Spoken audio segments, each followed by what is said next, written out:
Thursday, April 27th, 2017 edition of the SANS Internet Storm Center's Stormcast. My name is Johannes Ulrich and today I'm recording from Jacksonville, Florida.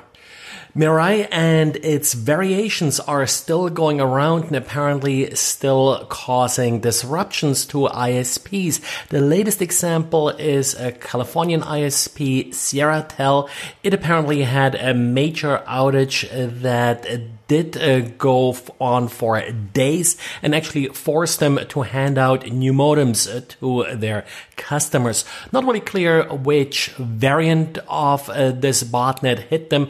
Pricker bot was also implicated here, but with all these different bots that are going after weak telnet servers, weak passwords, it's of course hard to tell sometimes which particular bot is causing the damage. This particular ISP did use similar modems as the one that Deutsche Telekom and other ISPs used that had outages last year because of these various botnets.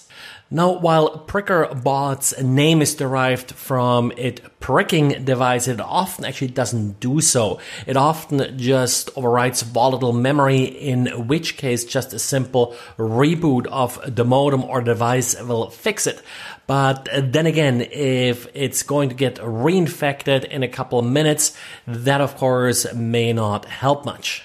And more trouble for Samsung Smart TVs. Apparently, Samsung Smart TVs support a feature called Wi-Fi Direct.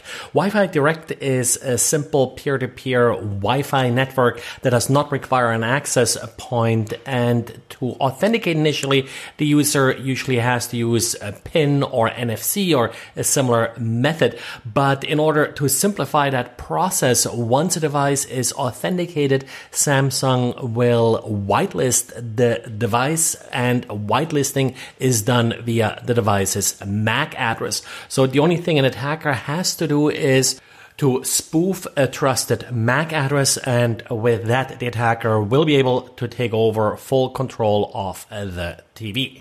Samsung does not consider this a security vulnerability according to the discoverer of the vulnerability, so there's probably no patch coming for this. You can just remove existing devices from this whitelist and then stop using this particular feature. In order to exploit this, an attacker, of course, has to be within Wi-Fi range of the TV, but the neighbors or the like certainly would be able to do this. And Adobe published a somewhat out-of-order update for Cold Fusion. It fixes two vulnerabilities. The first one is an input validation issue that could lead to cross-site scripting. The second one is a deserialization vulnerability in Java that can be used for remote code execution. No exploit has been cited in the wild yet, according to Adobe, but Adobe does urge everybody to update expeditiously. And apparently a large number of devices connected to the internet not only expose SNMP, the Simple Network Management Protocol, but also don't verify the community string. Not really clear if this is a bug in the SNMP implementation on these devices or a specific configuration choice that people made when they installed them.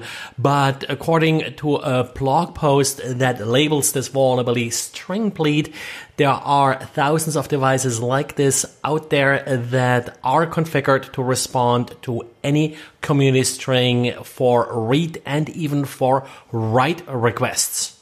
So the problem here is less that they're using a weak community string. Instead, they're responding to any community string. So no matter what community string you send, the device will respond.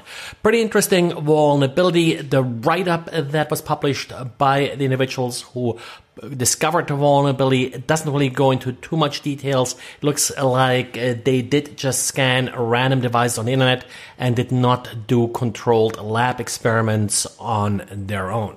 One vendor they contacted did state that this was a configuration issue, not an issue with the SNMP implementation on the device. And then just quickly, we do see a strong increase in queries for Microsoft SQL Server's port 1433. What I can see in our honeypots, it's simple brute forcing of MS SQL. No real new exploit out there. If you do have an MS SQL instance connected to the internet with one of these weak passwords, it's probably already compromised by any number of bots that were looking for this before today. Well, that's it for today. So thanks again for listening, and talk to you again tomorrow. Bye.